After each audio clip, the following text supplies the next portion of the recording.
नवरात्रि के तीसरे दिन मां चंद्रघंटा की पूजा की जाती है। देवी भागवत पुराण के अनुसार मां चंद्रघंटा का रूप अत्यंत शांत, सौम्य और ममतामयी है, जो अपने भक्तों को सुख, समृद्धि और शांति प्रदान करता है। इस दिन विशेष पूजा करने से आत्मविश्वास में वृद्धि होती है, जीवन में खुशहाली आती है और सामाजिक प्रतिष्ठा भी बढ़ती है। 24 सितंबर को राष्ट्रीय बेटी दिवस मनाया जाता है। यह दिन बेटियों के महत्व को बताने और उन्हें अनेक अधिकारों के प्रति जागरूक करने के लिए मनाया जाता है। चीन पर सुपर टाइफून रागासा का खतरा मंडरा रहा है, जिसकी अधिकतम रफ्तार 230 किलोमीटर प्रति घंटा है। हांगकांग और शेंजन में स्कूल बंद कर दिए गए हैं और सैकड़ों उड़ानें रद्द हो चुकी है। तूफान पहले ही फिलीपींस में तबाही मचा चुका है। भारत ने पाकिस्तान विमानों के लिए अपने एयर स्पेस को 24 अक्टूबर तक बंद रखने का फैसला किया है।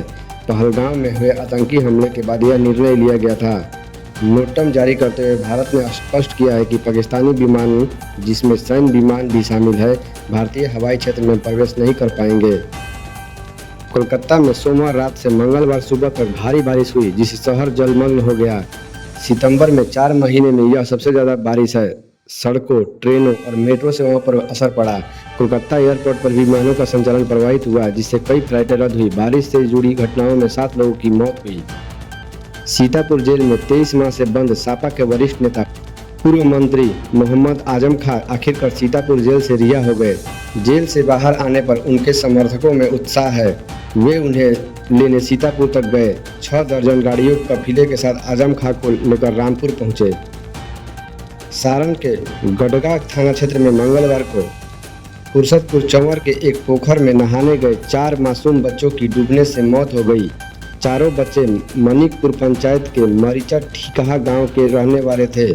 एक ही परिवार से थे। घटना के बाद गांव में कोहराम मच गया। पुलिस ने शवों को पोस्टमार्टम के लिए भेज दिया है। मुख्यमंत्री नीतीश कुमार ने बेतिया में घोषणा की कि बिहार में जातीय और आर्थिक जनगणना के चिन्हित आर्थिक रूप से कमजोर 94 लाख परिवारों को 2 लाख रुपए की आर्थिक सहायता मिलेगी। हर 2 साल बाद गणना कराकर गरीबों का जीवन स्तर सुधारा जाएगा। बिहार में हर घर में 125 यूनिट बिजली मुफ्त करने के बाद अब सोलर ऊर्जा से आत्मनिर्भरता पर जोर दिया जा रहा है। 22 सितंबर से नई जीएसटी दरें लागू हो गई है। सरकार ने छोटे व्यवसायों और पेशेवरों को जीएसटी भरने से राहत दी है। 2 करोड़ रुपए तक के कारोबार वाले व्यवसायों को वित्त वर्ष 2024-25 के लिए सालाना जीएसटी रिटर्न फाइल करने में छूट मिलेगी। इस कदम से छोटे टैक्स पेशर को अतिरिक्त अनुपालन और खर्चों से राहत मिलेगी। सरकार समय समय पर नियमों में ढील देती रही है। व्हाट्सएप यूजर के लिए एक और शानदार फीचर आने वाला है। अब ग्रुप चैटिंग में एवरीवन मेंशन को म्यूट करने का विकल्प मिलेगा, जिससे बार बार आने वाले नोटिफिकेशन से छुटकारा मिलेगा। यह सुविधा फिलहाल टेस्टिंग फेज में है और जल्द ही रोल आउट हो सकती है। व्हाट्सएप के बीटा वर्जन 2.25.27.1 में इस नए ऑप्शन को देखा गया है। केंद्रीय गृह मंत्री अमित शाह ने कहा कि प्रधानमंत्री नरेंद्र मोदी ने भारत की विदेश नीति को मजबूत किया है। उन्होंने मोदी के कार्यकाल की तुलना नेहरू सहित कांग्रेस सरकारों से करते हुए कहा कि इतिहासकार मोदी युग को बेहतर मानेंगे।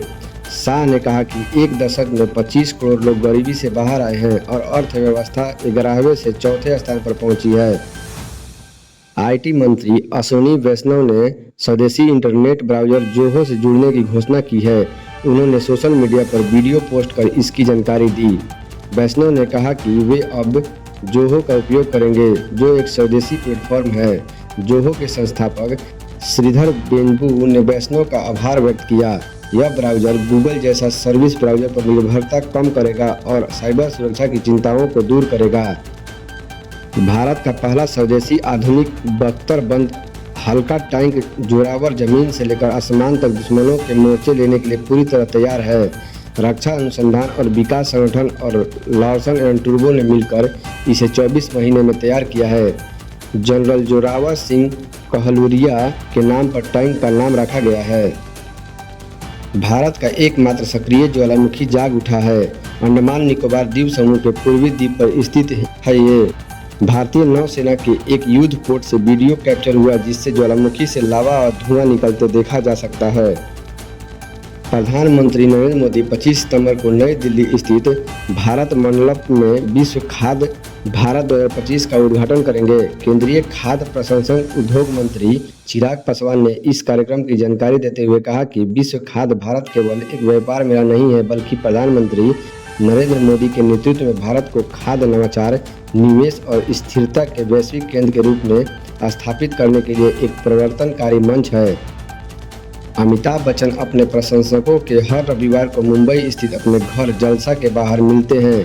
इस बार उन्होंने नवरात्र के मौके पर फैंस को डांडिया और हेलमेट बांटे। उन्होंने हेलमेट बांटने की प्रेरणा राघवेंद्र कुमार से मिली, जिन्हें लोग हेलमेट मैन ऑफ इंडिया के नाम से जानते हैं। अमिताभ ने कहा कि उन्हें केबीसी में हेलमेट मैन से मिलने के बाद यह सीख मिली। 71वां राष्ट्रीय फिल्म पुरस्कार समारोह सर्वश्रेष्ठ बाल कलाकार श्रेणी में मराठी फिल्म नाल 2 के लिए त्रिशा थोसर, श्रीनिवास वाकले और भार्गव जगताप को राष्ट्रीय फिल्म पुरस्कार से नवाजा गया। 71वें राष्ट्रीय फिल्म पुरस्कार समारोह में राष्ट्रपति द्रौपदी मुर्मू ने फिल्म अभिनेत्री रानी मुखर्जी को मिसेस चटर्जी वर्सेस नॉर्वे में उनके दमदार अभिनय के लिए सर्वश्रेष्ठ अभिनेत्री के पुरस्कार से नवाजा। 71वें राष्ट्रीय फिल्म पुरस्कार में राष्ट्रपति द्रौपदी मुर्मू ने दिग्गज अभिनेता शाहरुख खान को फिल्म जवान में उनके दमदार अभिनय के लिए सर्वश्रेष्ठ अभिनेता का पुरस्कार प्रदान किया। यह उपलब्धि उनकी फिल्म यात्रा की एक और स्वर्णिम उपलब्धि के रूप में जुड़ गई। राष्ट्रपति द्रौपदी मुर्मू ने फिल्म 12वीं फेल में अपने बेहतरीन प्रदर्शन के लिए विक्रांत मैसी को सर्वश्रेष्ठ अभिनेता का पुरस्कार प्रदान किया गया।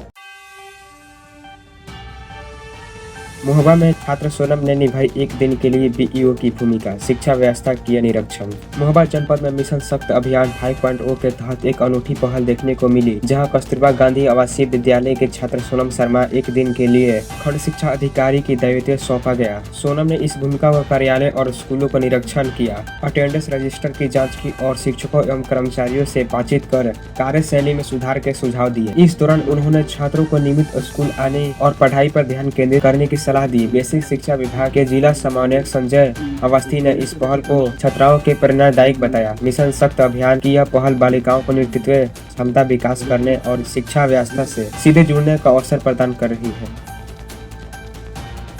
बिहार में शिक्षा बजट में 18 गुना वृद्धि, नीतीश कुमार ने शिक्षा क्षेत्र में उपलब्धियां गिनाई। बिहार के मुख्यमंत्री नीतीश कुमार ने राज्य में शिक्षा क्षेत्र के विकास पर प्रकाश डालते हुए बताया कि वर्ष 2005 में शिक्षा की बजट मात्र 4,366 करोड़ रुपए था, जो अब बढ़ाकर 77,690 करोड़ रुपए हो गया है।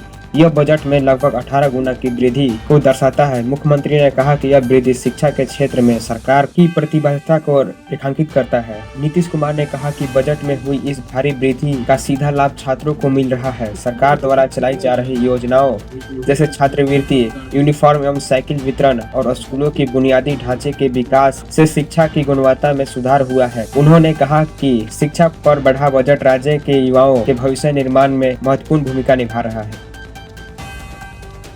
ओपन एआई ने $100 अरब का निवेश करेगी। Nvidia 10 gigawatt AI data centre बनाने का प्लान। आर्टिफिशियल इंटेलिजेंस एआई की दुनिया में एक ऐतिहासिक कदम उठाते हुए एनवीडिया और ओपन एआई ने एक बड़ी राजनीतिक साझेदारी का ऐलान किया है। इस समझौते के तहत एनवीडिया ओपन एआई में $100 अरब लगभग 8.3 करोड़ लाख रुपए तक का निवेश करेगी, जिसका लक्ष्य दुनिया के सबसे शक्तिशाली 10 गीगावाट क्षमता वाले एआई डाटा सेंटर का निर्माण करना है। इस परियोजना की शुरुआत 2026 से होने की उम्मीद है, जिसमें करोड़ों जीपीयू का इस्तेमाल होगा और इसे एआई की दिशा में एक बड़ा मील का पत्थर माना जा रहा है। वेलर मोटर्स ने 6 लाख में लॉन्च किया इलेक्ट्रिक मिनी ट्रक, होगी भारी बचत। इलेक्ट्रिक कमर्शियल वाहन निर्माता कंपनी वेलर मोटर्स ने भारतीय बाजार में छोटे कारोबारियों को लक्षित करते हुए अपना नया मिनी ट्रक टर्बो एवी 1000 लॉन्च किया है। इस 1 टन क्षमता वाले इलेक्ट्रिक ट्रक की एक शोरूम कीमत 6 लाख रुपए की शुरू होती है 6 लाख रुपए से शुरू होती है। कंपनी का दावा है कि यह डीजल मिनी ट्रकों की तुलना में अधिक किफायती है और इसके इस्तेमाल से उपयोगकर्ताओं को सालाना लगभग 1.15 लाख रुपए तक की बचत हो सकती है, जिससे यह डीजल वाहनों के लिए आकर्षक विकल्प बन जाता है। बिहार ऑफिस असिस्टेंट भर्ती, कल है आवेदन की आखिरी तारीख। 10वीं पास कर सकते हैं आवेदन। Bihar staff selection committee BSSC ने ऑफिस असिस्टेंट भर्ती 2025 के लिए आधिकारिक नोटिफिकेशन जारी किया है। यह भर्ती अभियान के तहत कुल 3727 पदों पर भरा जाएगा। आवेदन प्रक्रिया 25 अगस्त 2025 से शुरू हुई थी और उम्मीदवार 24 सितंबर 2025 तक आवेदन कर सकते हैं। न्यूनतम आयु सीमा 18 वर्ष और अधिकतम आयु सीमा श्रेणीवार 37 से 42 वर्ष निर्धारित की गई है। आवेदन शुल्क उम्मीदवारों के लिए 100 रुपया तय किया गया है। शुल्क का भुगतान ऑनलाइन माध्यम से किया जा सकता है। शुल्क भुगतान की तिथि 24 सितंबर 2025 तक है, जबकि आवेदन की अंतिम सबमिट तिथि 26 सितंबर 2025 तक रखी गई है। परीक्षा की तारीख और एडमिट कार्ड से जुड़ी जानकारी आयोग द्वारा बाद में जारी की जाएगी। बिहार पुलिस SI भर्ती 2025 1799 पदों पर निकली वैकेंसी 26 सितंबर से शुरू होगी आवेदन। सब इंस्पेक्टर SI भर्ती पर 2025 की नोटिफिकेशन जारी कर दिया गया है। यह भर्ती प्रक्रिया के तहत कुल 1799 पदों पर नियुक्तियां की जाएगी। आवेदन प्रक्रिया 26 सितंबर 2025 से शुरू होगी और इच्छुक उम्मीदवार 26 अक्टूबर 2025 तक ऑनलाइन कर सकेंगे। महत्वपूर्ण तिथियां की बात करें तो नोटिफिकेशन 23 सितंबर 2025 को जारी किया गया है। आवेदन की अंतिम तिथि और शुल्क भुगतान की अगली तिथि 26 अक्टूबर 2025 तक है। एडमिट कार्ड परीक्षा तिथि और परिमाण से जुड़ा जानकारी आयोग बाद में जारी करेगी। वॉल्वो X30 भारत में हुई लॉन्च। कंपनी के सबसे सस्ते electric SUV Volvo cars India ने भारत बाजार में अपनी सबसे किफायती electric SUV Volvo EX30 launch कर दी है। इसकी कीमत 40 लाख रुपए रखी गई है। सुपरस्टार शाहरुख खान, अभिनेता रानी मुखर्जी और विक्रांत मैसी 71वें राष्ट्रीय फिल्म पुरस्कार के लिए विज्ञान भवन में मौजूद थे। एक अग्रणी भूमिका में सर्वश्रेष्ठ अभिनेता का पुरस्कार शाहरुख खान द्वारा जवान के लिए और विक्रांत मैसी द्वारा ब्रवी फेल के लिए साझा किया गया है और रानी मुखर्जी को श्रीमती चटर्जी बनाम नर्वे के लिए अग्रणी भूमिका में सर्वश्रेष्ठ अभिनेत्री का पुरस्कार दिया गया है। महाराष्ट्र में बीजेपी कार्यकर्ताओं ने एक कांग्रेस कार्यकर्ताओं को जबरदस्ती साड़ी पहना दी। आरोप है कि कांग्रेस कार्यकर्ताओं ने प्रधानमंत्री नरेंद्र मोदी के खिलाफ एक पोस्ट किया था जो बीजेपी कार्यकर्ताओं का काफी नागवार गुजरा। कांग्रेस कार्यकर्ताओं का नाम प्रकाश मामा पगारे हैं जो 73 साल के हैं। इसका वीडियो सोशल मीडिया पर वायरल हो रहा है। बाराबंकी जिले के सिरौली घोसपुर क्षेत्र के सत्यनाम पुरवा गांव में भाजपा किसान मोर्चा के जिले सोशल मीडिया प्रभारी नागेंद्र प्रताप सिंह की कार का इंजन से अचानक 7 फीट लंबा अजगर निकलने पर हड़कंप मच गया। अजगर को देख ग्रामीणों की भीड़ जुट गई और सूचना वन विभाग को दी गई।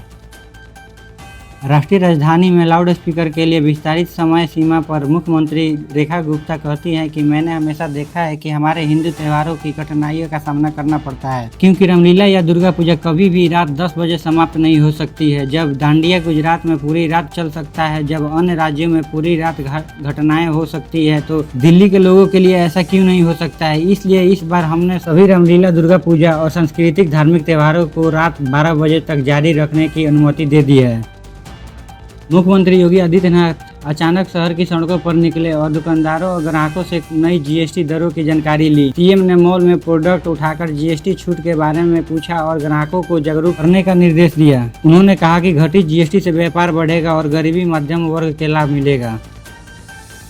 बिहार विधानसभा चुनाव में जैसे जैसे नजदीक आ रहा है, महागठबंधन में भीतर मतभेद की स्पष्ट रूप से सामने आने लगे हैं। एक और राजद लगातार नेता प्रतिपक्ष तेजस्वी यादव को मुख्यमंत्री उम्मीदवार घोषित करने के जोर दे रही है, वही कांग्रेस इस बार अब तक चुप्पी साधे हुए हैं। इसी बीच जन अधिकारी पार्टी JAP के प्रमुख और सांसद पप्पू यादव का बयान विपक्षी गठबंधन के भीतर सहमति की ओर गहरा करता दिख रहा है।